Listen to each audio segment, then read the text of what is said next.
নবী কতটুক দামি, নবী কতটুক দামি এটা বলিয়া বোঝানো সম্ভব নয়, কিন্তু একটু চেষ্টা করেন বুঝার জন্য নবী কতটুক দামি। আমাদের বড় বড় 4 জন ইমাম আছে, ইমাম আজম আবু হানিফা, ইমামে শাফি, ইমামে আহমদ, ইমামে মালিক রহিমাহুমুল্লাহ। 4 ইমামের মধ্যে মতভেদ আছে কি মক্কা শরীফ দামি নাকি মদিনা শরীফ দামি। 3 ইমাম, ইমামে আজম আবু হানিফা, ইমামে শাফি, ইমাম আহমদ ইবনে হাম্বল, 3 ইমামে বলে মক্কা শরীফ দামি মদিনা শরীফ থেকে। কেন? মক্কা শরীফে 1 রাকাত নামাজ পড়লে 1 রাকাতে 1 লক্ষ রাকাত নামাজের সওয়াব পাওয়া যায়, আর মদিনা শরীফের মধ্যে 1 রাকাতে সর্বোচ্চ 50,000 রাকাতের সওয়াব পাওয়া যায়। সেই হিসেবে মক্কা শরীফ দামি মদিনা শরীফ থেকে। কথাটা বুঝতেছেন তো?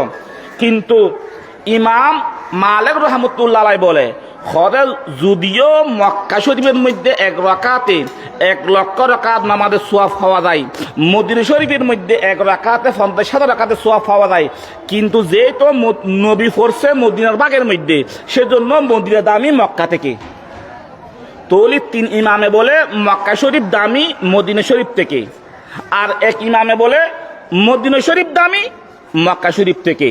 তাহলে মক্কা শরীফ দামি নাকি মদিনা শরীফ দামি এই কথা নিয়ে মতভেদ আছে, কিন্তু একটা কথা নিয়ে কোনো মতভেদ নাই। কোন কথা? আল্লাহর নবী হায়াতুন নবী, আল্লাহর নবী হায়াতুন নবী।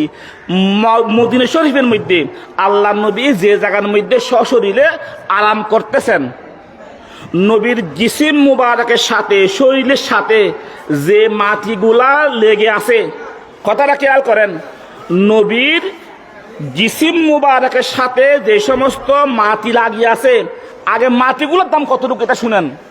মাটিগুলোর দাম মদিনা শরীফ থেকেও বেশি, মক্কা শরীফ থেকেও বেশি, কেউ কেউ বলছে 800 খুশি থেকেও কি বেশি। কিসের দাম? মাটির দাম, যে মাটিগুলা নবীর জিসিম মুবারকের সাথে লেগে রয়েছে। আল্লাহ চিন্তা করেন, যে মাটিগুলা নবীর জিসিম মুবারকের সাথে লেগে রয়েছে, যদি ওই মাটির দাম মদিনা শরীফ থেকেও বেশি হয়, মক্কা শরীফ থেকেও বেশি হয়, কেহ কেহ বলছে 800 থেকেও বেশি, তাহলে ওই নবীর দাম কতটুকু হবে একটু চিন্তা করে দেখেন। নবীর দাম কতটুকু হবে একটু চিন্তা করে দেখেন। হযরতে শেখ সাদি রহমতুল্লাহ আলাইহি নবীর তারিফ করার জন্য, প্রশংসা করার জন্য খাতা কলম নিয়ে বসলেন, নবীর তারিফ করা শুরু করলেন। নবীর তারিফ করা শুরু করলেন, করিমুস সাজায়া জমিলুস সিয়াম, এগুলো ফার্সি শিয়ার। এই ফার্সির মধ্যে নবী তারিফ করতেছে, ইয়া রাসূলুল্লাহ আপনি এই গুণে গুণান্বিত, আপনি ওই গুণে গুণান্বিত, আপনি ওই গুণে গুণান্বিত, আপনি এই গুণে গুণান্বিত। নবীর গুণ বয়ান করতে করতে অনেক বয়ান করার পর চিন্তা করতেছে। শেখ সাদি রহমতুল্লাহ আলাইহি নিজেকে প্রশ্ন করতেছে, ও শেখ সাদি তুমি খার গুণাগান বয়ান করতেছ, আল্লাহ তাআলা তুমি শেখ সাদিকে যতটুক হয়াত দিয়েছে, যদি ততটুক হয়াত আরো দান করে, তোমার হয়াত শেষ হয়ে যাবে, নবীর গুণাগান শেষ হবে না।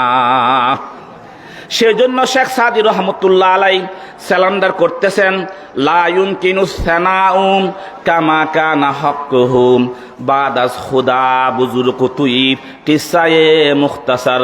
ইয়া রাসূলুল্লাহ আপনার তারিফ করার জন্য, আপনার প্রশংসা করার জন্য আমি শেখ সাদি খাতা কলম নিয়ে বসলাম, চিন্তা করে দেখলাম যদি আল্লাহ আমাকে যতটুকু হয়াত দিয়েছেন যদি আরো ডাবল হয়াত দান করে, তখন আমার হয়াত শেষ হয়ে যাবে, আপনার তারিফ প্রশংসা শেষ হবে না। সেজন্য আমি শেখ সাদি সারেন্ডার করলাম।